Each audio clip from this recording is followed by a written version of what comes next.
मध्य प्रदेश के चुनावी मैदान में खलबली मची हुई है। बीजेपी ने एक के बाद एक उम्मीदवारों के नाम का ऐलान करके सबको चौंका दिया है। बीजेपी 230 में से अब तक 79 सीटों पर उम्मीदवारों के नाम का ऐलान कर चुकी है। इस बार मुकाबला कड़ा दिख रहा है, इसलिए बीजेपी ने अपने दिग्गजों को चुनावी मैदान में उतार दिया है। बीजेपी ने एमपी में 3 केंद्रीय मंत्री और 4 सांसदों को विधानसभा चुनाव का टिकट दिया है। केंद्रीय मंत्रियों में नरेंद्र सिंह तोमर, प्रहलाद पटेल और फग्गन सिंह कुलस्ते का नाम है, जबकि सांसद राकेश सिंह और गणेश सिंह, रीति पाठक और उदय प्रताप सिंह को टिकट दिया गया है। इसके अलावा बीजेपी के राष्ट्रीय महासचिव कैलाश विजयवर्गीय को इंदौर 1 सीट से टिकट दिया गया है। विधानसभा का टिकट मिलने से केंद्रीय मंत्री और सांसद भी हैरान हैं। हालांकि वो पार्टी के आदेश का पालन करने की बात कह रहे हैं। मैं तो भारतीय जनता पार्टी का कार्यकर्ता हूँ। पार्टी ने मुझको पार्षद का चुनाव लड़ाया, विधानसभा का लड़ाया, राज्यसभा का लड़ाया, लोकसभा का लड़ाया। पार्टी को लगता है कि मुझे विधानसभा का चुनाव लड़ना चाहिए, तो पार्टी का आदेश सिरोधार्य है। हम लोग तो कार्यकर्ता हैं, पार्टी जो आदेश देती है उस काम को करते हैं। पार्टी के इस फैसले के लिए मैं पार्टी के प्रति अपना आभार व्यक्त करता हूँ। दूसरी मेरे लिए खुशी की बात है कि मैं अपने जन्मभूमि में, कर्मभूमि में पहली बार चुनाव लड़ूंगा। पार्टी का आदेश है, खाली ये बताया था कि आपको कुछ काम दिया जाएगा, तुम ना नहीं करोगे, तुमको करना है। और 1 नंबर का जब टिकट डिक्लेयर हुआ तो मुझे भी आश्चर्य हुआ, पर हम तो पार्टी के सिपाही हैं, पार्टी जो आदेश देगी वो करेगी। बीजेपी के सरप्राइज पर कांग्रेस ने हमला बोल दिया है। मध्य प्रदेश कांग्रेस के अध्यक्ष कमलनाथ ने एक्स पर पोस्ट किया है कि दूसरी लिस्ट पर एक ही बात फिट है, नाम बड़े और दर्शन छोटे। उन्होंने कहा कि बीजेपी 2023 का विधानसभा चुनाव और 2024 का लोकसभा चुनाव दोनों हार रही है। बीजेपी आत्मविश्वास की कमी के संकट काल से जूझ रही है। अब की बार बीजेपी अपने सबसे बड़े गढ़ में सबसे बड़ी हार देखेगी। कांग्रेस बीजेपी पर निशाना साधने के साथ मध्य प्रदेश में जीत का दावा कर रही है। ये भाजपा में घबराहट की निशानी है। अब देखते हैं कौन किसको निपटाता है। पर बिकाऊ माल को टिकट नहीं मिलेगा, टिकाऊ माल को मिलेगा। शिवराज ने सोचा हम तो डूबेंगे सनम, तुमको भी साथ ले डूबेंगे।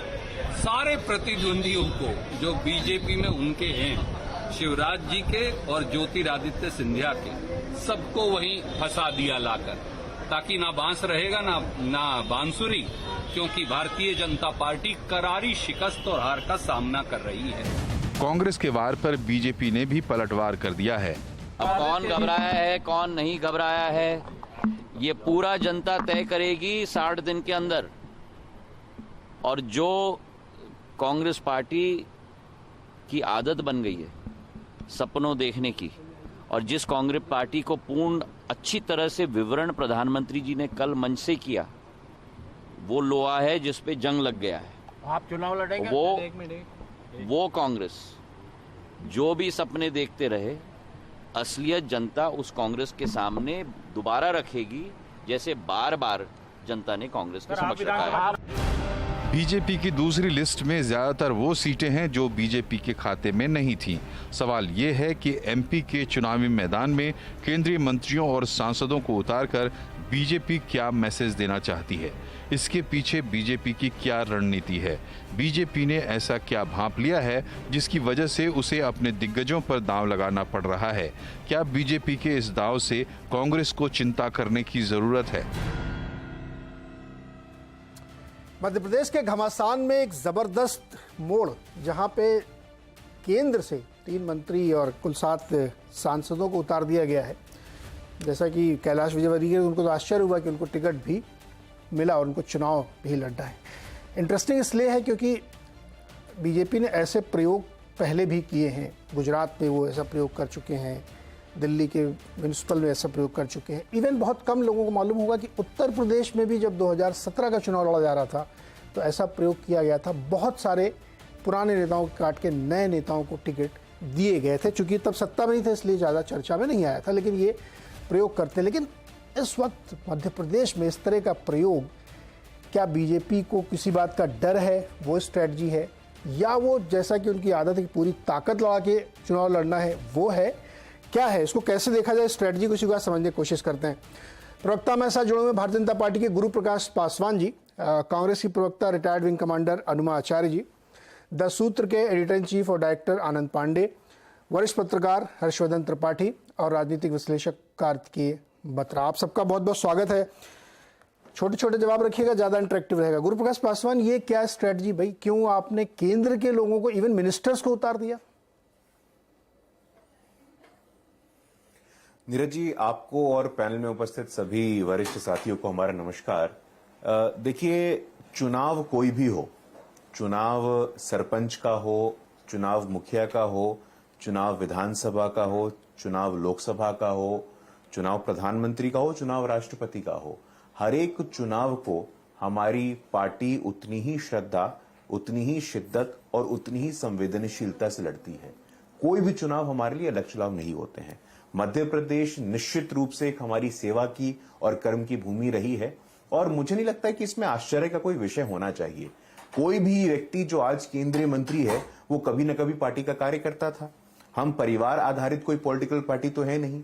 मध्य प्रदेश में पिछले चुनाव की भांति हमने 20 वर्ष से ऊपर का समय हो गया है।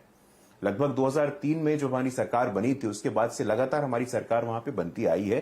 तो इसका कारण है, इसकी पृष्ठभूमि है कि मध्य प्रदेश की जनता अपने जनादेश के माध्यम से हमें अपना आशीर्वाद देती रहती है, पूरी संवेदनशीलता के साथ, पूरी शिद्दत के साथ, पूरी श्रद्धा के साथ। इस बार भी हम चुनाव के मैदान में जा रहे हैं और निश्चित रूप से हम आश्वस्त हैं, हम आशान्वित हैं कि पुनः जब इस चुनाव के नतीजे आएंगे, मध्य प्रदेश की देवतुल्य जनता हमें अपना सेवा करने का अवसर प्रदान करेगी। ये विषय आप लोगों के लिए हो सकता है, ये विषय राजनीति शास्त्र के छात्रों के लिए हो सकता है, ये विषय राजनीतिक विश्लेषकों के लिए हो सकता है, लेकिन हमारे लिए बिल्कुल भी ये विषय पासवान जी, गुरुप्रकाश जी, हम कार्यकर्ता। गुरुप्रकाश जी, प्रधानमंत्री भी कहते हैं कि वो सेवक है।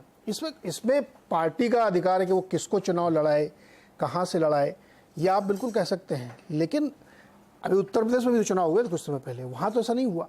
अगर केंद्र से सांसदों को, जनरल सेक्रेटरी को, पूर्व अध्यक्ष राकेश सिंह को, इन सब को अगर आप मैदान में उतार रहे हैं तो कोई तो कारण होगा ना। सामान्य थोड़े ऐसे कि किसी को भी लड़ा देंगे हम तो वो जानना चाहते हैं कि ऐसी क्या मजबूरी आ गई कि आपको मंत्रियों को उतारना पड़ा। और दिमनी जैसी सीट पे जहां से तोमर जी लड़ेंगे, कितनी टफ सीट है, पिछले 2 बार के चुनाव का परिणाम देख लीजिए आप। तो कुछ तो बात है ना कि आपको उतारना पड़ रहा है। नहीं, देखिए, अब ऐसे तो रविशंकर प्रसाद जी बिहार में थे, वो राज्यसभा के सदस्य थे, वो पटना से चुनाव लड़े थे। ऐसे कई उदाहरण हैं। अटल जी भी लोकसभा के चुनाव लड़े थे। देखिए, कोई भी व्यक्ति जो जननेता होता है वो चुनावों से नहीं घबराता है। मनमोहन सिंह जी इस देश के प्रधानमंत्री रहे, किस हाउस से आते थे, कितना चुनाव लड़ा उन्होंने, वो तो राज्यसभा में थे। अगर आप जननेता हैं, जनता की संवेदना को समझते हैं, जनता की आकांक्षा को समझते हैं, तो जनता के बीच में जाने को किस बात का डर, किस बात का खौफ? हमारे नेता आज नेता जरूर है, लेकिन किसी न किसी जमाने में कार्यकर्ता थे और वो हृदय से, कर्मों से कार्यकर्ता ही हैं। तो उनको आप बोलिएगा कि आप विधानसभा छोड़िए, आप मुखिया का चुनाव लड़िए, तो मुखिया का चुनाव, पार्षद का चुनाव तक लड़ने को तैयार हैं। क्योंकि हम व्यक्ति आधारित, परिवार आधारित पार्टी नहीं है। हमारे यहां विचार सर्वोपरि है, संगठन सर्वोपरि है। जहां तक मध्य प्रदेश का विषय मैं शुद्ध रूप से बताना चाहता हूं, हमारे राकेश सिंह जी हो या हमारे केंद्रीय मंत्री के लोग हो, उनको अनुभव है। अगर उनके अनुभव का लाभ पार्टी मध्य प्रदेश में लेना चाहती है तो इसमें किस बात की गुरेज होनी चाहिए? आपके पास संगठन का लंबा अनुभव है, आपके पास सरकार चलाने का लंबा अनुभव है। अगर मध्य प्रदेश का संगठन भी उससे लाभान्वित होना चाहता है तो मुझे लगता है कि इसमें आश्चर्य का कोई विषय, कोई प्रश्न खड़ा नहीं होता। नीरज जी, फिर भी मैं आपसे तीसरी बार पूछ रहा हूं, स्ट्रैटेजी क्या है इसके पीछे? अधिकार तो है पार्टी किसी को उतारे। नहीं, देखिए, उम्मीदवारों के पीछे की स्ट्रेटजी नीरज जी आप मुझसे बेहतर समझते हैं। हाँ। कोई एक आकलन नहीं होता है। मतलब बहुत सारे क्षेत्र में बहुत सारे समीकरण देखने होते हैं, किस प्रकार के मूल्यांकन होता है, परफॉर्मेंस होता है, कोई एक कारण नहीं होता। और सभी विश्लेषण के बाद, सभी मूल्यांकन के बाद इन उम्मीदवारों का चयन किया गया है। पार्टी ने इन पर भरोसा जताया है और पार्टी ये सुनिश्चित करेगी कि मध्य प्रदेश के चुनाव में इनको जनता का आशीर्वाद मिले। जी, अन्वाचार्य जी पूरी ताकत लगा दी है और ऐसे प्रयोग वो भारतीय जनता पार्टी करती रही है और बहुत जबरदस्त उनको इसमें कई बार सफलता भी मिली। गुजरात इसका सबसे लेटेस्ट उदाहरण है। चिंता आप लोगों की बढ़ी कुछ कि मंत्री जी उतर गए आप सीधे? आप सभी को नमस्कार। प्रधानमंत्री की जो स्पीच कल हमने मध्य प्रदेश में सुनी, वो अपने आप में इबारत लिख रही है कि कांग्रेस जीत रही है। उस स्पीच में खिसियाहट, खीज, डर, झूठ, हर कॉम्बिनेशन था। और इतने झूठ, महिला आरक्षण बिल पर झूठ, फिर गरीबी बेची, कहा कि मैं अभावों को देखा है मैंने और मैं अभाव भरने की कोशिश कर रहा हूं। और ये जो सवाल आप मुझसे पूछ रहे हैं, शिवराज सिंह जी से पूछिए क्या हाल हो गया उनका। पहले आए अमित शाह जी जो कह गए शिवराज सिंह जी चुनाव प्रचार का चेहरा नहीं होंगे, और फिर अब जो उन्होंने 4 ये जो सांसद लेकर आए हैं, केंद्रीय मंत्री लेकर आए हैं, यानी कि मध्य प्रदेश में मुख्यमंत्री के काफी दावेदार हो गए। और आपके रिपोर्टर उधर सिंधिया जी से एक सवाल पूछ रहे थे, आपको टिकट मिलेगी, आप चुनाव लड़ेंगे? देखिए वो जवाब भी नहीं आया, ना दिखाया गया। तो यहाँ साफ साफ दिख रहा है कि भारतीय जनता पार्टी का अपना काडर बड़ा परेशान है। और एक खास बात बता दूं, ये गुजरात मॉडल मध्य प्रदेश में नहीं चलेगा। यहाँ भारतीय जनता पार्टी का उनका जो भी स्वयं सेवक है वो उनसे काफी जुड़ा हुआ होता है।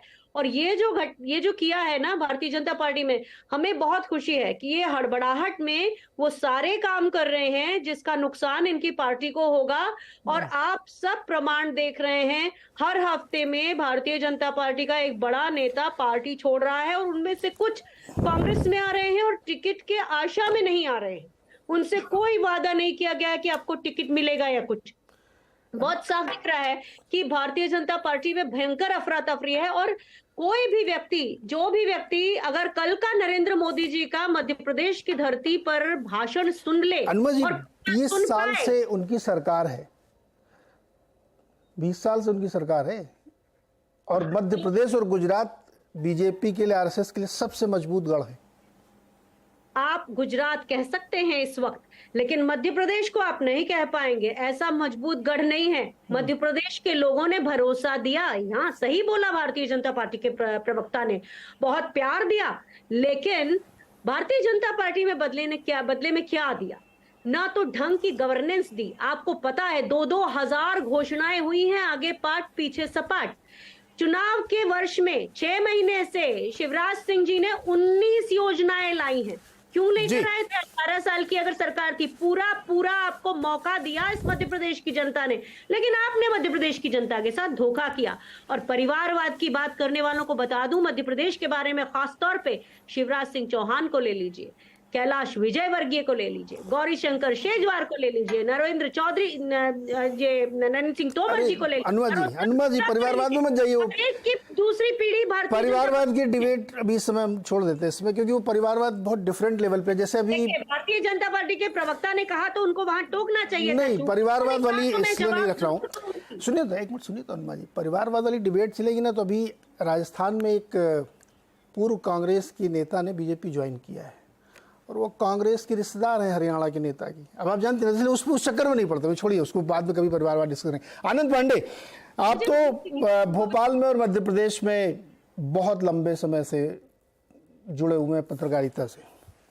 ये जो कदम बीजेपी ने आज उठाया कि अपने सांसदों और मंत्रियों को मैदान में उतार दिया, क्यों, क्या रीजन लगता है आपको?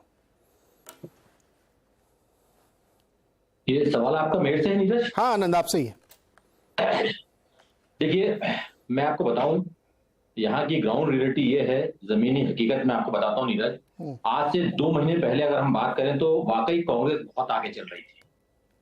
अगर हम तब बात करते तो शायद मैं आपसे बोलता कि ठीक ठाक बहुमत के साथ, ठीक ठाक का मतलब नंबर पे डिबेट नहीं करना चाहता हूं, मैं ग्रामर पे बात करना चाहता हूं, क्योंकि अभी जब तक सीट पे हम तब तक बात नहीं कर सकते, नंबर पे तब तक बात नहीं कर सकते जब तक दोनों पार्टियों की पूरी टिकट नहीं हो जाती है। तो अभी मैं सिर्फ ग्रामर से बात करूंगा। तो ग्रामर के हिसाब से अगर हम देखें तो नो डाउट जो जन भावनाएं थी, जो माहौल था, वो निश्चित तौर से कांग्रेस के पक्ष में था, इसमें कोई दोहराया नहीं है। लेकिन अगर हम आज की हालत की बात करें तो मुझे लगता है कि शायद दोनों पार्टियां बिल्कुल बराबरी पे खड़ी हैं और इस बार के जो मध्य प्रदेश के इलेक्शन होना है वो बेहद रोचक होना है। और आपने जो ये सवाल किया कि इनको क्यों उतारा गया है, निश्चित तौर से बीजेपी के लिए इस दफा 24 के पहले मध्य प्रदेश बहुत क्रूशियल हो गया। वो क्रूशियल इसलिए हो गया है कि जो अभी हम लोग के पास इनपुट आ रहा है, छत्तीसगढ़ में बहुत संभावना है, प्रबल संभावना है कि भूपेश बघेल वापस अपनी सरकार बना लेंगे। राजस्थान में क्या होगा फिलहाल कहना मुश्किल है, शायद वहां पे भी खबरें आ रही हैं कि शायद अशोक गहलोत रिटेन कर जाए और जो एक परंपरा चली आती है वहां 5-5 साल वाली, शायद वो टूट जाए अगर वसुंधरा खुल के सामने नहीं आती है और बीजेपी कोई बहुत अच्छा काम नहीं करती है। तो मध्य प्रदेश एकमात्र ऐसा राज्य बसता है जहां पे यानी आज की तारीख में चाहे बीजेपी अपनी किडनी बेच दे, अपना लीवर बेच दे, अपना खून निकाल के रख दे, लेकिन वो जीतने की कोशिश करेगी, हर हाल में जीतने की कोशिश करेगी, और यही वो कर रही है। उसने जो अपने दिग्गज नेताओं को उतारा है वो सिर्फ यही है कि उसको किसी भी सूरत में ये इलेक्शन जीतना है मध्य प्रदेश का। आप सोचिए, मध्य प्रदेश, छत्तीसगढ़, राजस्थान, 3 हिंदी स्टेट है और तीनों जो स्टेट है वो बाइपोलर है। यहाँ पे कांग्रेस और बीजेपी है, तीसरी कोई कर्नाटक जैसी जेडीएस नहीं है, दिल्ली जैसी आम आदमी पार्टी नहीं है, कोई दूसरी पार्टियां नहीं है, बाइपोलर है। यहाँ पे अगर ये तीनों ही स्टेट उसके पास नहीं बसते हैं, 2 रिटेन कर जाते हैं और 1 से वो सत्ता खो देती है, तो उसका 2024 में बहुत खराब असर जाने वाला है और एक नैरेटिव बिल्ड हो जाएगा, और ये किसी भी सूरत में नरेंद्र मोदी या अमित भाई को उसको सहन नहीं कर पाएंगे। तो ये जो कवायद है, ये सारी कवायद सिर्फ इसके लिए है कि बड़े लोगों को उतारा जाए। एक बात, आप थोड़ा समय देंगे मेरे को, एक बार मैं अपनी बात रख दूं? हाँ, रखिए, बोलिए। दूसरी बात देखिए, आप अगर इसको देखेंगे, महाकौशल से प्रहलाद सिंह पटेल बड़े नेता हैं, कद्दावर नेता हैं, साफ सुथरी छवि है उनकी। यहाँ पे हम लोग ये मानते हैं मोटे मोटे तौर पे 55 से 60 सीटें हैं जहां लोधी बाहुल्य सीटें हम मानते हैं, जहां लोधी डिसाइडिंग फैक्टर होता है। अगर हम कास्ट इक्वेशन की बात करें, प्रहलाद सिंह पटेल लोधी हैं, अगर वो सामने आ रहे हैं तो निश्चित तौर से लोधी वोट जो है वो थोड़ा बहुत जो है वो बीजेपी तरफ झुकाव उसका आएगा। आप 2003 को याद करिए, जब दिग्विजय सिंह की सरकार को विदा किया गया था और उमा भारती मुख्यमंत्री बनी थी, उसके पीछे भी लोधी वोट बहुत बड़ा फैक्टर था। महाकौशल से निकल के हम ग्वालियर चंबल में आते हैं। ग्वालियर चंबल में दिल्ली सीट से नरेंद्र सिंह तोमर जी को टिकट दिया गया है। वहां पे भी पूरी पार्टी नरेंद्र सिंह जी के नेतृत्व में एकजुट होगी। अगर हम मालवा की बात करते हैं तो वहां के बड़े नेता हैं कैलाश विजयवर्गीय जी, उनके नेतृत्व में, तो एक तरीके से पूरी पार्टी एक हो जाएगी। और सामूहिक नेतृत्व की जो बात चल रही है कि सामूहिक नेतृत्व में हम लड़ेंगे, फग्गन सिंह कुलस्ते आदिवासी नेता हैं। अगर कभी, मैं अभी इस पे बात नहीं कर रहा हूं कि कौन सीएम होगा, क्या नहीं होगा, ये बहुत बात की बात है, 2-2.5 महीने बाद तय होगा, लेकिन अगर कभी आदिवासी चेहरे की बात की जाती है तो फग्गन सिंह कुलस्ते को आगे कर दिया गया है।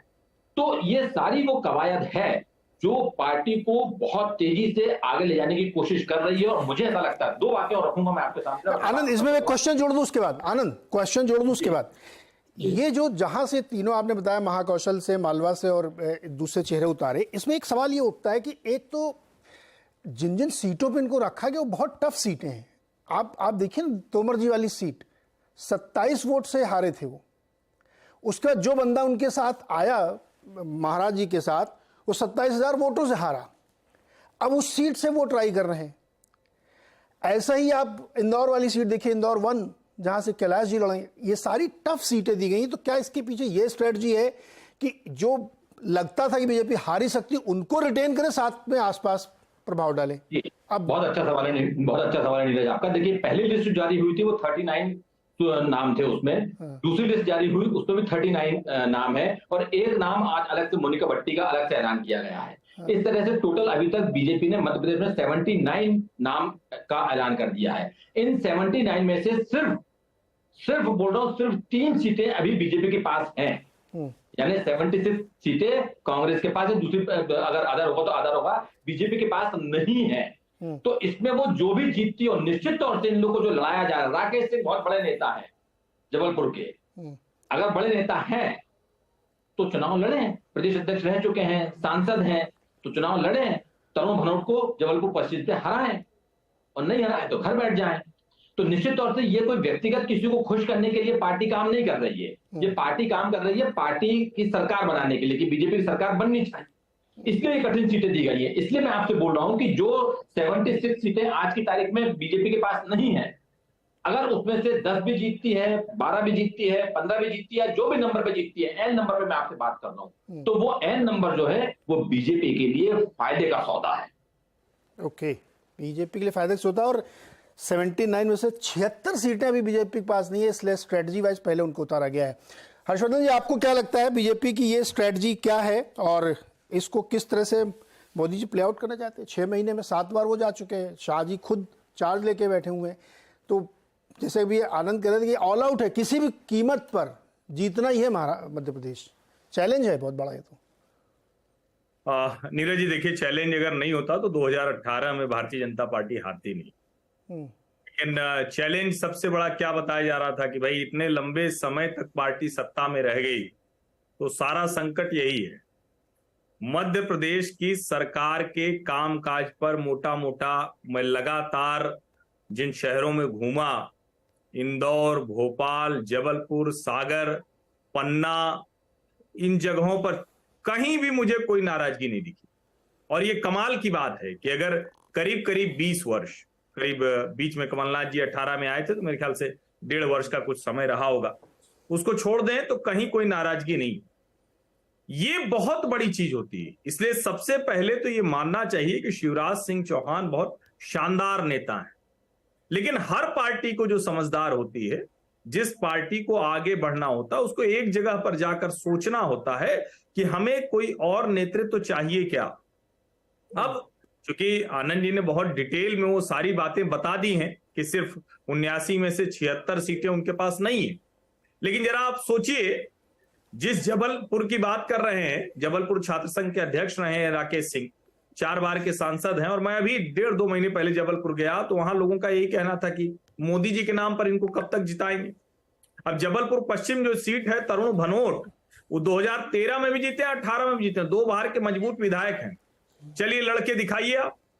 और इसी तरह से आप देखें तो सारे के सारे लोग, 2 सीटें सिर्फ हैं इसमें जो बड़े नामों में, एक प्रहलाद सिंह पटेल की नरसिंहपुर, जहां उनका गांव भी है गोटे गांव, जहां से उनके छोटे भाई जालम सिंह पटेल विधायक थे, और दूसरी जो सीधी सीट थी जहां से रीति पाठक को दिया गया है, वो पेशाब कांड वाला जो मामला चर्चा हुआ। यानी हर एक को ऐसी जगह दी गई है जहां पर आपको अपनी शक्ति दिखानी। अच्छा, एक चीज और मैं बता दूं, जितने लोग हैं ये, इनमें से बहुतायत इन सीटों पर अपना दिमाग लगा दिए थे, इसलिए 18 में हार गई वहां भाजपा। जिस इंदौर 1 की बात की जाती है, इंदौर में कैलाश जी का बड़ा जलवा है, भले सांसद सुमित्रा ताई रही, उनको कभी टीस रही कि शंकर लालवानी को दे दिया, लेकिन जो इंदौर 1 की सीट है, जो संजय शुक्ला कांग्रेस के हैं, बड़े मजबूत नेता हैं। लेकिन यह भी कहा जाता है कि कैलाश जी ने मेहनत नहीं की थी अपने भाजपा प्रत्याशी के पक्ष में। आकाश विजयवर्गीय के लिए पूरी ताकत लगा दी थी। कैलाश जी के बहुत नजदीकी हैं, उनके शिष्यवत हैं रमेश मेंदोला, वो भी बड़े ताकतवर विधायक हैं। लेकिन कुल मिलाकर पार्टी ने क्या किया कि भाई तुम ताकतवर हो, मुख्यमंत्री के दावेदार हो, चलो ठीक है ये करके दिखाओ। अब ये सीटें, मैं ये मानता हूं कि ये जो कम से कम 8 सीटें हैं, और की अलग से चर्चा करेंगे, ये 8 सीटें कांग्रेस के लिए बहुत मुश्किल हो गई। चाहे जितना कांग्रेस कहे कि अरे ये तो मतलब डर गए हैं इसलिए बड़े लोगों को उतार दिया है। दूसरा क्या हुआ, ये सारे ऐसे लोग हैं जिनका नाम समय समय पर चलता रहा मुख्यमंत्री के लिए, जैसे प्रहलाद सिंह पटेल हैं, कमाल के नेता हैं, मिलनसार हैं, बहुत अच्छे नेता हैं। उमा भारती के एक समय में बहुत नजदीकी हुआ करते थे, फिर उनके साथ पार्टी छोड़ के गए, फिर लौट के आ गए। लेकिन नेता ऐसे पिछड़ी जाति से आते हैं, लोध समाज से आते हैं, और नेता ऐसे हैं जो सबको बड़े पसंद आते हैं। तो मुझे लगता है कि भारतीय जनता पार्टी ने जिस फटीग फैक्टर को लेकर बात हो रही कि 20 साल से एक ही नेता शिवराज जी, तो क्या विकल्प के तौर पर है। और एक काम और बीजेपी ने किया है, मैसेज बहुत साफ है, कैडर का व्यक्ति ही मुख्यमंत्री होने वाला है। ये मुझे जो सेंस मिल रहा है वो महाराज जी के लिए संदेश है क्या? नहीं, मुझे नहीं लगता। आपने कह रहा कैडर के लिए, तुमने कहा महाराज जी के लिए। अच्छा खैर, मैं आता हूं दोबारा। मुझे कतई नहीं लगता कि ज्योतिरादित्य सिंधिया को भारतीय जनता पार्टी मुख्यमंत्री बनाएगी। बनाना होता तो 21-22 लेके जब आए थे तभी इस वाले टिकट वितरण से या चीजों से संदेश जो आपने कहा ना कि कैडर ही बनेगा, तो मैंने कहा हो सकता है। एक लाइन और जोड़ दूं, मेरी नजर और रुचि अब इसमें है कि क्या शिवराज सिंह चौहान को टिकट मिलेगा या उनकी भूमिका पहले बदल जाने वाली है। मेरी रुचि अब इसमें। ओके, नहीं अभी चूंकि लीड कर रहे हैं तो मुझे लगता है टिकट तो मिल ही जाएगा। बत्रा जी क्या कह रहे हैं आपकी सांख्यिकी? काफी कुछ तो वाजपेयी जी सब एक्सपर्ट बता चुके हैं। तो मैंने जब ये लिस्ट देखी तो मध्य प्रदेश को आप मोटा मोटी 5-6 हिस्सों में बांटते हैं, उत्तर प्रदेश की ही तरह। अगर आप देखें इस लिस्ट में हर इलाके में एक नेता को उतार दिया गया है। आप शुरू करिएगा निमाड़ के इलाके से, फिर आप आइएगा ऊपर चंबल के इलाके में जहां से तोमर जी लड़ेंगे, फिर आप बघेलखंड जाइएगा, सीधी सतना से एमपी को उतार दिया गया है। महाकौशल से जो अभी हर्षवर्धन जी कह रहे थे नरसिंहपुर से उतार दिया गया है और उधर मंडला के निवास से उतार दिया गया है। तो एक तरीके से देखा जाए तो रीजन बाय रीजन गोलबंदी की जा रही है कि हर रीजन में जो इंपॉर्टेंट रीजन है मध्य प्रदेश के 5-6, हर रीजन में एक ऐसा चेहरा उतारा जाए जिसका जो इतना इंपॉर्टेंट हो कि अगर उस एरिया से सीटें ठीक ठाक आ जाए तो उनका मुख्यमंत्री का एक क्लेम बने और इस भावना को लेकर उस इलाके का कैडर इन्फ्यूज हो जाए। विजय वर्गीय जी का आपने उदाहरण दिया, तोमर जी का आपने उदाहरण दिया, प्रहलाद पटेल जी का आपने उदाहरण दिया। ये सारे वो नेता हैं जिनका नाम, जो कि हर्षवर्धन जी अभी एग्जैक्टली कह रहे थे कि बीच बीच में आता रहा है। तो ऐसे में क्या होता है कि आपको जब खड़ा किया जाता है तो आपके एरिया का जो कैडर है उसको लगता है कि अगर इस एरिया से ज्यादा लोग आ गए तो हमारा व्यक्ति मुख्यमंत्री बन सकता है। ये मॉडल कांग्रेस के लिए हिमाचल में चला था उदाहरण के तौर पर कि 3 इलाके थे और तीनों में अलग अलग लीडर थे। तो यही एक बात हो गई थी कि चलिए यहां से मैक्सिमम एमएलए भेजते हैं, बाद में देखेंगे क्या करना है। तो पहली बात तो ये। दूसरी बात इसमें नीरज जी ये है कि चुनाव मध्य प्रदेश का अब बनने लगा है जमीन पर। अभी तक हाइपोथेटिकल में बात हो रही थी, तो ये भी ना इग्नोर किया जाए कि कांग्रेस ने भी ऐसे ही एक रीजन बाय रीजन गोलबंदी का एक स्टेप उठाया था 1 सप्ताह पहले, जब उन्होंने 5-6 इलाकों से अपनी जन आक्रोश रैली निकालनी शुरू की। तो कांग्रेस ने भी कुछ ऐसा ही किया। उन्होंने टिकट डिस्ट्रीब्यूशन नहीं किया है, लेकिन उन्होंने अलग अलग इलाकों में अलग अलग लीडर्स को इन रैलीज की जिम्मेदारी दी। उदाहरण के तौर पे जीतू पटवारी मंदसौर के इलाके से रैली निकाल रहे हैं, कांतिलाल भूरिया है वो निमाड़ के इलाके से निकाल रहे हैं रैली। तो ये चुनाव अब बन रहा है। इसमें एक चीज लेकिन साफ है कि जो शिवराज सिंह चौहान जी हैं उनको कहीं ना कहीं पीछे किया जा रहा है। एंटी इनकम्बेंसी उनके खिलाफ का मेरा एक अलग ओपिनियन है। मेरा ओपिनियन है कि एंटी इनकम्बेंसी एमएलए के खिलाफ ज्यादा है, शिवराज जी के खिलाफ भी है, लेकिन एमएलए के खिलाफ भी काफी एंटी इनकम्बेंसी मध्य प्रदेश में है। तो मोटा मोटा देखा जाए तो चुनाव अब बनने लगा है, लेकिन एक साफ कंक्लूजन है कि जो अभी के मुख्यमंत्री हैं और उमा भारती जैसे लीडर जो हैं या सुमित्रा महाजन जैसे लीडर जो हैं, इनको अब कहीं ना कहीं पीछे किया जा रहा है। नए लीडर्स को नए नहीं बोलेंगे इनको, लेकिन इस चुनाव को एक नए तरीके से लड़ने की कोशिश की जा रही है, जहां जो केंद्र के लोग थे उनको पैराशूट किया जा रहा है। और अब देखा जाएगा कि आगे इसका क्या रिजल्ट निकलता है और उसके आधार पर जो चुनाव के बाद की राजनीति मध्य प्रदेश की बनेगी वो उस पर निर्भर करेगी। अच्छा, इससे पहले मैं जाऊँ आनंद, एक सवाल और आपसे, क्योंकि बहुत सारे सवाल हैं। क्या ये जो मध्य प्रदेश की तस्वीर बनने इसमें प्लेनिटी हो गई है? बहुत सारे बड़े कद्दावर नेता उतार दिए गए हैं। तो जो अभी बत्रा जी भी कह रहे थे, उन्होंने कहा कि हर एक के कार्यकर्ताओं को लगेगा ग्राउंड पे कि भाई मेरा नेता भी सीएम हो सकता है। ये एक्चुअली वर्क करता है या अगेंस्ट में भी चला जाता है? ये नहीं, बिल्कुल। देखिए, अभी तक के जो हमारे अनुभव है, हमने जितने चुनाव कवर किए हैं नीरज, निश्चित तौर से चीज काम करती है और ये बिल्कुल बहुत बड़ा फैक्टर है। ये बहुत बड़ा फैक्टर है। देखिए, क्योंकि अगर हम सिर्फ 4 नेताओं की बात करें, नाम वही कैलाश जी, प्रहलाद पटेल, नरेंद्र सिंह तोमर और फग्गन सिंह कुलस्ते, ये चारों तगड़े दावेदार हैं। तगड़े दावेदार है। क्या आप उम्मीद कर सकते हैं कि कोई दूसरा कोई सीएम होगा और उनके कैबिनेट में ये लोग काम करेंगे? असंभव है। इसमें से निश्चित तौर से हो सकता है, मैं तो अभी से खैर कैबिनेट नहीं बनाना चाहिए, अभी से किसी कैबिनेट बनेगी, क्योंकि आजकल कांग्रेस में जाओ तो वहां बड़ी कैबिनेट बन रही है कि कौन क्या होगा, तो मैं उसमें नहीं जाना चाहता हूं। लेकिन यहाँ पे ये भी चल रहा है मध्य प्रदेश में कि अगर बीजेपी की सरकार बनती है तो इसका मतलब एक चीज ये होगी, 2 डिप्टी सीएम जरूर होंगे यहाँ पे। कौन होंगे क्या होंगे खैर दूसरी बात है, लेकिन ये बिल्कुल सही बात है कि मालवा निमाड़ के लोग, देखिए मालवा निमाड़ में तो मोटे मोटे तौर पर 66 सीट आती है, वो इस बार डिसाइडिंग रोल प्ले करने जा रहा है। मुझे लगता है अगर हम यहाँ पे जो इलाके बारे में बात करें तो इलाके में सबसे बड़ा इलाका 66 सीटें ग्वालियर चंबल अपने मालवा निमाड़ से, इसमें इंदौर, उज्जैन, धार, झाबुआ, ये पूरा इलाका होता है। तो इसमें वहां के लोगों को अगर लगता है कि यार कैलाश विजयवर्गीय बहुत तगड़े दावेदार हैं और यहां से अगर उनको जिताया तो वो मुख्यमंत्री बन सकते हैं, तगड़े दावेदार हैं, तो निश्चित तौर से उसका फायदा सीधे सीधे बीजेपी को मिलेगा। ऐसा ही महाकौशल से जो मैं बात कर रहा हूँ, प्रहलाद सिंह पटेल की बात कर रहा हूँ, उनके साथ भी ऐसा ही होगा और ऐसा ही नरेंद्र सिंह तोमर के साथ भी होगा, क्योंकि वो भी बहुत तगड़े दावेदार हैं। तो निश्चित तौर से इसका फायदा मिलेगा। और एक चीज आपको अपडेट करना चाहता हूँ, बार बार यहाँ पे शिवराज जी की बात निकल रही है और पता नहीं आप लोग तक ये खबर पहुंची नहीं पहुंची, लेकिन मैं आप सबको अपडेट करना चाह रहा हूँ नीरज। आज एक बड़ा रोचक घटनाक्रम हुआ और रोचक घटनाक्रम ये हुआ कि आज कैबिनेट की बैठक थी, हर वीक होती है, और कैबिनेट की बैठक को आखिरी बैठक बताया गया और उस बैठक में एक तरह से विदाई भाषण शिवराज सिंह चौहान ने दे डाला। उन्होंने बहुत इमोशनल होकर अपनी बात रखी कि कैसे कोरोना काल में उन्होंने काम किया और क्या।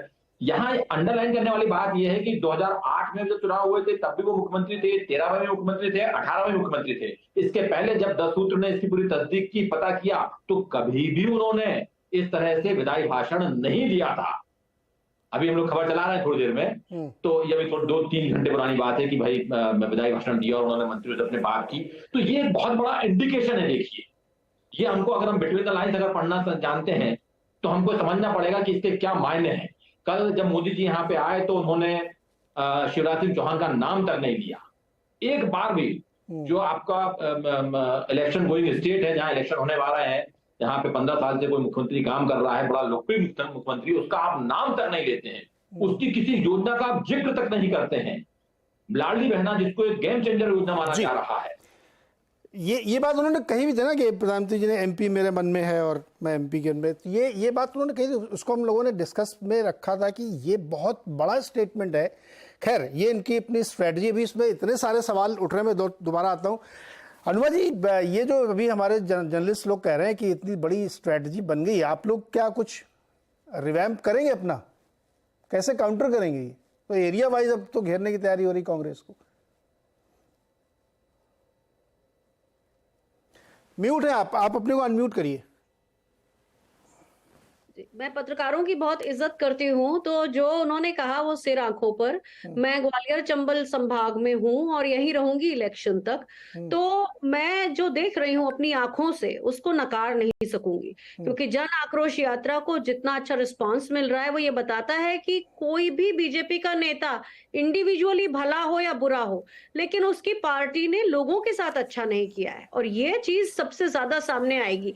कल प्रधानमंत्री नरेंद्र मोदी ने 44 बार कांग्रेस का नाम लिया, इसके बारे में आप भी जानते हैं, लेकिन बार बार वो मोदी मय होते रहे, खुद को ही बार बार मोदी ही गारंटी है, मोदी ही सब कुछ है, ये मोदी है जो करता है।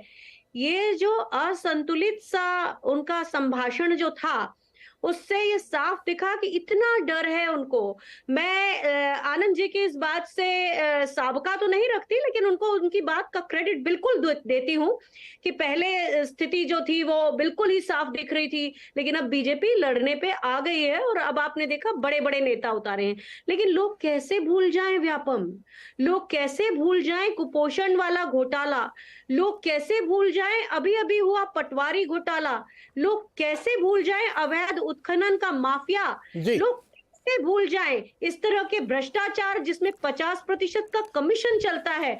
तो सारी तरफ सारी बातें एक तरफ, सारे आकलन एक तरफ, लेकिन लोग जब न्याय करते हैं ना नीरज जी, तो पूरा न्याय करते हैं, आधा अधूरा न्याय नहीं करते। तो यहाँ पर आप मध्य प्रदेश में ये होते देखिएगा अपनी आंखों से कि यहाँ बीजेपी जो भी मास्टर स्ट्रोक वगैरह वगैरह जो कहना चाहते हैं करे, लेकिन इसका नुकसान होगा इनके काडर को, क्योंकि वैसे ही वो बहुत उत्साहित है। अच्छा, मैं मास्टर स्ट्रोक शब्द पे थोड़ा मुझे लगा कि इतनी ज्यादा बार बार घटनाएं होती है, पता नहीं कौन सा मास्टर स्ट्रोक, इसलिए इसको यूज नहीं करते। आनंद, आप कुछ रेट करना चाह रहे थे अनुमा जी की बात पे, बहुत छोटा सा रखिएगा। देखिए, मैं अनुमा जी की बात, देखिए मैं इसको यूं डिफाइन करूं, अगर कि एक बेस्ट ऑफ 5 का एक कोई मैच चल रहा है बैडमिंटन का, जिसे 5 गेम होना है, तो निश्चित तौर से जो पहला गेम था वो कांग्रेस जीत गई थी, बिल्कुल मानना होगा इसको, लेकिन उस बढ़त को वो बना के नहीं रख पाई। आपकी मुस्कान चली जाएगी अभी अनुमा जी, उस बढ़त को बना के नहीं रख पाई वो।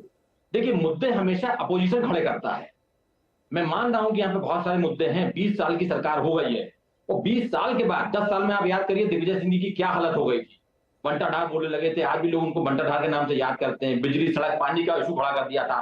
तो मुझे ऐसा लगता है कि शायद माहौल है निश्चित तौर से, लेकिन उस माहौल को कांग्रेस कन्वर्ट नहीं कर पा रही है। अब अगले 2 महीने में क्या कमाल करेगी वो दूसरी बात है। अगर कोई आप लोग के पास कोई स्ट्रेटजी होगी, जैसे हमारे पास एक खबर है जो हम लोग के सूत्र बता रहे हैं कि आप लोग के पास क्योंकि संसाधन उतने नहीं थे, मैन पावर उतना नहीं था, इसलिए आप लोग थोड़ा सा अपने संसाधनों को बच के इस्तेमाल करने वाले हैं। आप लोग वेट कर रहे हैं कि एक बार आचार संहिता लागू हो जाए 10 तारीख के आसपास जब भी लगती है, और उसके बाद आप लोग अपने असली बारूद को निकालेंगे। तो अगर ऐसा करते तो अच्छी बात है, हो सकता है जनता आपके साथ खड़ी हो, लेकिन क्या आप उस गुस्से को कन्वर्ट कर पा रहे हैं, ये सबसे बड़ा सवाल है, जो मुझे लगता है कि शायद अभी कांग्रेस मुद्दा नहीं बना पा रही। जी, अच्छा पासवान जी, एक सिंपल सवाल मुझे उसमें ब्रेक मिलना, ये क्या शिवराज जी ही फेस हैं सीएम के? ये चूंकि बात चर्चा में आ गई है अब। नहीं, देखिए ऐसा है कि अभी मैं अपने कांग्रेस के साथी को सुन रहा था और उन्होंने काफी तथ्यहीन और तर्कहीन आरोप लगाए हैं। मुझे लगता है कि 2014 के बाद नीरज जी, इस देश की राजनीति का स्वभाव और चरित्र बदला है। अब लोग काम के आधार पर आपको चुनते हैं, आपके परिवार, आपकी विरासत के आधार पर आपको नहीं चुनते हैं, पहली बात। दूसरी बात, आपने घोटालों की बात की। मुझे लगता है कि 2018 में जब आपकी सरकार बनी थी तो एक बार मध्य प्रदेश के लोगों से पूछ करके आइएगा वहां पे क्या दुर्गति कर दी थी आपकी सरकार ने। और 2003 के पहले तो मैं जाना नहीं चाहता हूं।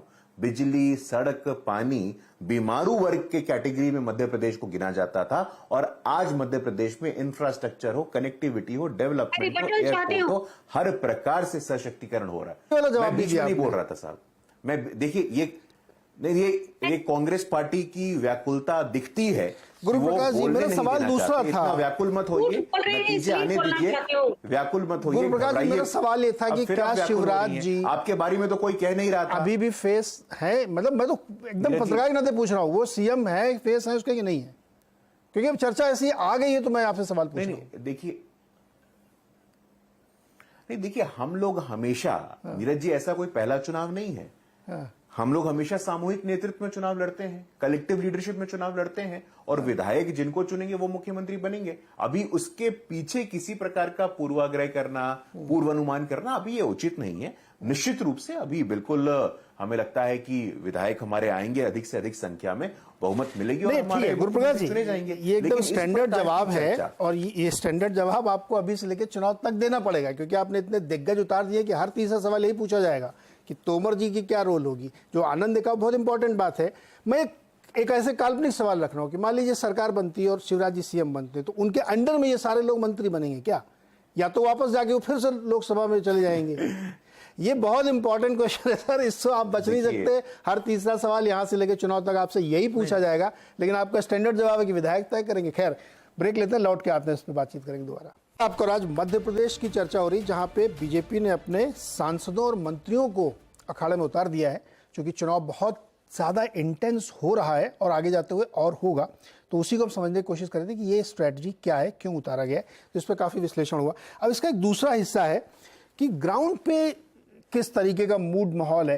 तो जो लोग घूम गए उनसे एक एक क्वेरी लेते हैं। हर्षवर्धन जी, ग्राउंड पे क्या माहौल है, मुद्दा क्या है बीच में लोगों के? ये तो स्ट्रैटेजी समझ में आ गई कि 4 इलाकों में 4 तरह के नेता सब लगा दिए, ये तो स्ट्रैटेजी है। ग्राउंड पे इश्यूज क्या है? आप घूम के आए 4-5 जिले। देखिए, बड़ा रोचक है नीरज जी कि मध्य प्रदेश में कोई भी ऐसा बड़ा मुद्दा आपको नहीं मिलेगा। जब 2018 का चुनाव था तो आपको याद होगा मंदसौर में किसानों पे गोली चल गई थी, सवर्णों का बड़ा मुद्दा था, सवर्णों की अपनी यूनियन बन गई थी एक अलग से कर्मचारियों की। तो कई तरह के मुद्दे दिखते थे। कमाल की बात यह है कि इस बार कोई मुद्दा नहीं है, और जो मुद्दा था वो एक ही मुद्दा है कि शिवराज रहें या ना रहें। अब भारतीय जनता पार्टी ने उसकी काट निकाली है। कमाल की बात एक और देखिए, मैं उनसे, आनंद से वही सवाल भी पूछने वाला था कि थोड़ा वो बताएं। देखिए, जब कैंपेन शुरू हुई थी तो सचमुच कांग्रेस पार्टी लीड लेती दिखी थी। मैं आपको याद दिलाता हूं, जब वो 5 गारंटी प्रियंका जी लेकर आई थी, जब वो आरती करने नर्मदा में गई थी, लगा कि अरे बड़ा एकदम बढ़िया से कैंपेन चला रहे हैं। और कमाल देखिए कि एक फर्जी चिट्ठी आई जो इंदौर के, मतलब मध्य प्रदेश के उच्च न्यायालय के मुख्य न्यायाधीश को लिखी चिट्ठी थी, और कहा गया कि ठेकेदारी में भ्रष्टाचार है। ठीक वही फॉर्मूला लागू करने की कोशिश की जो कर्नाटक था। अब कर्नाटक में एक आदमी ने आत्महत्या कर ली थी, बाकायदा वो चिट्ठी गई थी, इसलिए वो मुद्दा चला। यहां जबरदस्ती चिपकाने की कोशिश हुई। अब हर कोई कहता है कि देश के अलग अलग राज्यों में ऐसे मामलों में भ्रष्टाचार होता है, लेकिन मध्य प्रदेश फिर भी तुलनात्मक तौर पर बहुत ठीक है। और वो ऐसा खराब हुआ कि कांग्रेस पार्टी का पता नहीं कैंपेन लूज हो गई इसलिए वो पीछे हट गए, या जो भी रहा हो, आप देखिए कि कांग्रेस गायब हो गई। तो मुझे लगता है कि मुद्दे से ज्यादा व्यक्ति हावी है, और जिसको नरेंद्र मोदी कह रहे हैं कि आप हमको सिर्फ देखिए, शायद वो एब्सेंस भी है मुद्दों की, जिसको नरेंद्र मोदी चाह रहे हैं कि वो फिल करें, नरेंद्र मोदी दिखे। कार्तिकेय, क्या इश्यूज लीड कर रहे हैं इस समय? नीरज जी, अभी 2-3 महीने पहले सी वोटर ने एक सर्वे किया था मध्य प्रदेश में। उसमें 33% रिस्पोंडेंट्स ने बेरोजगारी को मुद्दा बताया था, 16% ने तकरीबन महंगाई की बात की थी, तकरीबन 60% लोगों ने आर्थिक मुद्दों को बताया था कि मेन मुद्दे हैं उनके लिए वोट देने के। मुझे लगता है इसके ऊपर एक जो 20 साल की एंटी इनकम्बेंसी, देखिए कभी कभी क्या होता है कि थकान हो जाती है सेम चेहरे देखकर, तो ये भी एक प्रॉब्लम है। और उसके बाद बीजेपी की जो इंटरनल ऑर्गेनाइजेशनल चैलेंजेस हुए जो 2020 के बाद, वो भी एक कहीं ना कहीं रोल प्ले कर रहे थे। मध्य प्रदेश में कांग्रेस के बारे में जो कहा जा रहा है, तो ये डर हमेशा था कि जल्दी पीक ना कर जाएं। तो ऐसा हो सकता है कि जल्दी पीक कर गए हो, लेकिन मुझे अभी भी लगता है नीरज जी कि चुनाव अब बनना शुरू हुआ है, तो पासे तो दोनों तरफ से फेंके जाएंगे। तो जो कांग्रेस के पास लीड थी, बीजेपी काउंटर करने की कोशिश करेगी, अब बीजेपी ने काउंटर किया है तो कांग्रेस कुछ आगे से करेगी। तो ये तो दौर चलता रहेगा और अंततः पता चलेगा बाद में कि किसका ज्यादा पासा हावी पड़ा। लेकिन मुझे लगता है कि आर्थिक मुद्दे अभी भी इंपॉर्टेंट है। इसमें आप एक बात समझिए, जिस तरीके से प्रधानमंत्री ने कहा सारी गारंटी की गारंटी मैं हूं, तो जो गारंटी पॉलिटिक्स कांग्रेस कर रही है, कहीं ना कहीं उसका एक असर बीजेपी भी एक्नॉलेज कर रही है। वरना प्रधानमंत्री कोई बात हल्के में नहीं कहते, ये बात आप भी जानते हैं, हम भी जानते हैं। तो आर्थिक मुद्दे हैं और कांग्रेस के पास अब एक टेस्टेड मॉडल है, तो बीजेपी को अपना टर्फ डिफेंड करना है। और कांग्रेस, मुझे जो रिपोर्ट मिली कि पिछले 2-3 महीने में जो थोड़ी ठंडी पड़ गई थी, ये 20 तारीख में जन आक्रोश रैली जो शुरू हुई है, उसके बाद एक बार फिर से मोमेंटम शुरू हुआ है और सुरजेवाला जी का एक एक्टिव इन्वॉल्वमेंट दिख रहा है दिल्ली की तरफ से भी। तो मुझे लगता है कि अभी चुनाव अब बनने लगा है, खेल चलेगा, बहुत इंटरेस्टिंग वाला है अगले कुछ सप्ताह। इंटरेस्टिंग। आनंद, क्या मुद्दे हैं और ये बाबा बागेश्वर वाला क्या मामला? भाई कमलनाथ जी की तरफ भी है, वो इधर भी है। अभी तो सुना एक बहुत बड़ी इंदौर के आसपास एक वो यात्रा उनकी निकलने वाली है, ये भी कुछ है क्या खेल? किनकी यात्रा बात कर रहे हैं नीरज आप? अरे वो जो बजरंग बली वाले बाबा बागेश्वर जी है। अच्छा, नहीं वो तो देखिए, अब तो इलेक्शन तो इस बार वही लोग डिसाइड कर रहे हैं, वो दोनों तीनों मिलकर इलेक्शन डिसाइड कर रहे हैं। वो दूसरी बात है, वो बात देखिए मुद्दे की जहां तक बात है, एक ही मुद्दा यहाँ पे जो इस टाइम मध्य प्रदेश में चल रहा है, और वो मुद्दा है बोर हो गए हैं। ओके, ऊब गए हैं। यहां पे आप जिससे भी बात करेंगे वो ये बोलेगा साहब ऊब गए, बदला। देखिए मैं आपको जो बोल रहा हूं, आप मेरी बात को बहुत अच्छे से, दोनों प्रवक्ता बैठे हुए मेरी बात को समझने की कोशिश कीजिए। मैं ये बोल रहा हूं कि यहाँ पे निश्चित तौर से मुद्दा है, मुद्दा बन सकता है। कांग्रेस अगर अपोजिशन का रोल ठीक से प्ले करे तो वो शायद बहुत अच्छा यहाँ पे कर सकती है, बहुत अच्छा। लेकिन मैं बार बार जो बोल रहा हूं कि शायद वो वैसा कर नहीं पा रही है। अगर अभी यहाँ बात चल रही थी करप्शन की, हर्षवर्धन जी ने बात की, कर्नाटक की बात की। देखिए कर्नाटक को मध्य प्रदेश से इसलिए नहीं तुलना करना चाहिए कि एक बहुत बेसिक चीज, 2 बेसिक चीज बताता हूं मैं आपको। पहली बेसिक चीज ये है कि कर्नाटक ट्रायंगुलर फाइट थी, वहां पे जेडीएस जैसी एक बड़ी पार्टी थी। यहाँ पे ट्रायंगुलर फाइट नहीं है, यहाँ पे बाइपोलर इलेक्शन है, बीजेपी और कांग्रेस के सिवा कोई तीसरी बड़ी पार्टी छोटे मोटे कुछ कर ले, आम आदमी पार्टी 1 सीट 2 सीट निकाल ले, डैमेज कर दे, वोट कटवा पार्टी के तौर पर खड़े हो जाए, जया कुछ ऐसा करते, वो बात दूसरी है। लेकिन सामान्य तौर पर ऐसा है नहीं। तो यहाँ पे सिर्फ एक ही मुद्दा था, और उसकी देखिए आपको जो आप लोग बात कर रहे हैं, मैं खुल के बताना चाहता हूं कि शिवराज जी को बैक बर्नर पे बैठा दिया गया है, पीछे की सीट पे बैठा दिया गया है। इसमें कोई, अब मेरे को लगता है, मैं इसलिए आपको ऐसा बोल रहा हूं कि 2013 का आप नारा याद कीजिए, अब की बार फिर से शिवराज सरकार।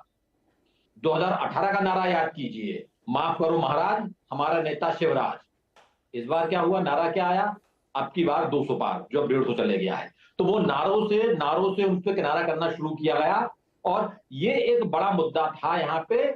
इसके सिवा जहां तक हर्षवर्धन जी ने बोला, तो यहाँ वाकई में देखिए महंगाई, बेरोजगारी और भ्रष्टाचार, ये 3 मुद्दे ऐसे हैं जिसको आप किसी भी इलाके में, किसी भी चुनाव में, किसी भी पार्टी, रूलिंग पार्टी के खिलाफ आप चिपका सकते हैं। नहीं, ये तो आदिकाल से 1950 से मुद्दे सॉल्व ही नहीं हो रहे हैं किसी भी सरकार के खिलाफ। लगाओ आप जी, कह रहा हूं, ये तो मुद्दे मतलब अनादिकाल से चले आ रहे हैं, ये मुद्दे तो हमेशा लगे रहते हैं। मैं आप तो यही बोल रहा हूं, आप किसी भी इलाके में, आप यूपी चले जाइए, कर्नाटक चले जाइए, आंध्र प्रदेश चले जाइए, सेंट्रल गवर्नमेंट का इलेक्शन हो रहा हो, एआईएडीएमके हो सरकार में, बीजेपी हो, कांग्रेस हो, आम आदमी पार्टी हो, ये मुद्दे आप कहीं भी चिपका। अच्छा आनंद, एक सेकंड आनंद, एक बहुत क्विक क्वेश्चन। तो फिर वो क्या चीज है एक्स फैक्टर जो किसी को भी, कांग्रेस या बीजेपी को एज दे रही है? स्ट्रैटेजी सिर्फ, क्योंकि देखिए ये बहुत इंपॉर्टेंट इशू है जिसमें कार्तिकेय जी रिएक्ट करने की कोशिश कर रहे हैं। अगर ये इश्यूज पे नहीं, जैसे मेरा भी मानना है कि 50% से ज्यादा चुनाव की विनेबिलिटी स्ट्रेटजी पे डिपेंड करती है, मुद्दे उद्दे सब बाद वाली चीजें होती हैं, तो क्या वो एक्स फैक्टर सिर्फ स्ट्रेटजी है?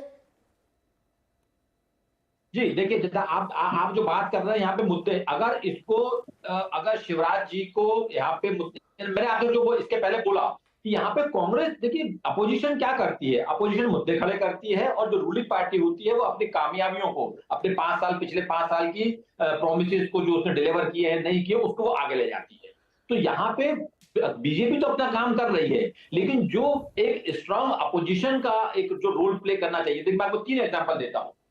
पहली बात है, यहाँ पे पटवारी इशू यहाँ पे बड़ा इशू था, जब उसमें मामला खड़ा हुआ, हल्ला खड़ा हुआ, सरकार ने जांच बैठा दी, कांग्रेस चुप बैठ गई। अब कुछ कांग्रेसी मेरे से अनुवा जी पूछ सकते हैं भाई क्या करें, जब जांच हो रही है तो हो रही है, तो ठीक है, अब 2 महीने वेट कीजिए, फिर जांच के बाद, इलेक्शन के बाद जांच का रिजल्ट आएगा, क्या हुआ क्या नहीं हुआ। विवेक तनखा जी ने बड़े जोर शोर से किया कि चीफ सेक्रेटरी के खिलाफ हम माहौल खड़ा करेंगे, क्या हुआ, माहौल नहीं आप खड़ा कर पाए। आपने आरोप पत्र जारी किया, आपने कहा कि साहब ये इतनी हम आरोप निकाल के लाए हैं, भ्रष्टाचार का इशू बार बार चिपकाते, बार बार गिर पड़ता है, बार बार चिपकाते, बार बार गिर पड़ता है। तो ऐसा कोई एक इशू जिसके खिलाफ जिसको आप झुरी बना लें और उसको लेके आप चल पड़े, उसकी मुझे लगता है अभी भी शायद खोज जारी है और कांग्रेस वो मुद्दा शायद नहीं खोज पा रही है, और खोज रही है तो उसको मुद्दा बना नहीं पा रही। ओके, ये बत्रा जी क्विक कमेंट। मुझसे सवाल है? कार्तिकेय बत्रा जी, आप इशारा कर रखिए। नीरज जी, एक्स फैक्टर कांग्रेस का तो पता नहीं, बीजेपी के पास ये एक्स फैक्टर है, उनका संगठन काफी मजबूत है मध्य प्रदेश में। कांग्रेस के पास मुद्दे हैं, लेकिन सांगठनिक तौर पर जो बीजेपी है वो मध्य प्रदेश में ज्यादा सशक्त मुझे नजर आती है, तो यही उनकी स्ट्रेंथ है इस समय। अब देखते हैं, मुझे अभी भी लग रहा है नीरज जी कि चुनाव अभी बनना शुरू हुआ है, तो अभी बहुत सारे पासे खेले जाएंगे। रीजनल गोलबंदी जो बीजेपी कर रही है, हो सकता है कल आपको कांग्रेस में भी ऐसा कुछ होता हुआ दिख जाए। मैं तो कह रहा हूँ जन आक्रोश रैली में भी 6-7 इलाकों से जो रैली निकल रही है वो भी उन्हीं लाइंस पे हो रहा है। तो अभी इलेक्शन बनना शुरू हुआ है। और जहां तक आपने कहा कि बेरोजगारी और महंगाई को आप कहीं भी चिपका सकते हैं, तो मुझे लगता है इसका एक कॉन्टेक्स्ट होता है जहां पे लोग सरकार से और कारणों की वजह से निराश हो चुके होते हैं, जैसे कि भ्रष्टाचार, जैसे कि बोरियत, वहां पे ये मुद्दे और दिखने लगते हैं कि क्या किया साहब, देखिए महंगाई भी बढ़ गई, बेरोजगारी। जहां पे लोगों को लगता है कि नीयत साफ है, जहां पे वो लोग पहले से पसंद कर रहे होते हैं सरकार को और नीयत के कारण या और कारणों की वजह से, वहां फिर ये चीजें इग्नोर होनी शुरू हो जाती हैं। तो ये भी एक अहम चीज है कि कितना इमोटिव है, इमोटिव के साथ फिर आप रियल इश्यूज को कंबाइन करते हैं तो उसके डिविडेंड्स मिल सकते हैं। जी अनुमा जी 30 सेकंड प्लीज बोलिए। देखिए, बीजेपी के जो प्रवक्ता हैं, ये संयोग है कि उनको भी ग्वालियर चंबल का प्रभार दिया गया है और मैं भी यहाँ हूँ, तो मैं उन्हीं को बता देती हूँ कि मुद्दे बहुत हैं। चंबल का पानी यहाँ ग्वालियर शहर में आना था, 2-3 बार बोला, नहीं आया, हर चुनाव में बोला गया लेकिन नहीं आया। इंडस्ट्री यहाँ नहीं है, पहले मालनपुर होती थी, मेरी यहाँ पोस्टिंग थी, तब मालनपुर इंडस्ट्रियल एरिया था, यहाँ ग्रेसिम की, तो यहाँ पे जो रोजगार था वो खत्म कर दिया। बामोर में शक्कर का कारखाना था, एक सीमेंट फैक्ट्री थी, यहाँ से पूरा रोजगार चला गया, युवा पलायन कर रहा है। सिंध नदी के ऊपर योजना थी, सुन लीजिए योजना है, मुद्दे जवाब लेना, आपने बहुत सारे आरोप लगा दिए, जवाब दीजिए पासवान जी, कुछ नहीं है वहाँ पे। समय दीजिए, क्योंकि आज मैंने देखा मेरा नंबर आपने 2 बार किया, लेकिन अब मुझे बोलने दीजिए। तो उनको मैंने कौन सा बहुत ज्यादा दिया, आज तो मैंने जर्नलिस्टों से ज्यादा बातचीत की। सुन लीजिए, खाली बेरोजगार जो आप कह रहे हैं उसके मैं प्रमाण दे रही हूँ कि इसी एरिया में है, और यहाँ पर ही माफिया उद्योग बहुत ज्यादा पनप रहा है। पत्थर हो, रेत हो, ये सारा खनन माफिया यहाँ पे है, जिसको हमारी 1.5 साल की सरकार में कम किया गया था। और ना केवल ये, यहाँ मुरैना के पास एक जगह काफी मिलावट होती है, दूध के पदार्थ में होती थी, जिसको हमने शुद्ध पर युद्ध करके उसको हमने सुधारा था। और महिलाओं पर इतने अत्याचार हो रहे हैं, यहाँ दलितों पर इतने अत्याचार हो रहे हैं। आप कहते हैं मुद्दा नहीं है, जनता के मुद्दे हैं ये 29। नहीं, आपने सुना नहीं ध्यान से अनुमा जी, ये कहा जा रहा है कि मुद्दे हैं, इसको आप बिल्ड नहीं कर पाते हैं, ये आनंद जी बार बार कह रहे हैं, मुद्दे तो हैं, सुन लिया था आपकी ये बात, उसी के लिए स्ट्रेटजी बनाई जाती है। मैं वैल्यू जजमेंट में नहीं जा रहा हूँ, उत्तर प्रदेश में कई सी घटनाएं, उसके बाद वहां पे पूरी तरीके से बीजेपी नहीं जीत लिया।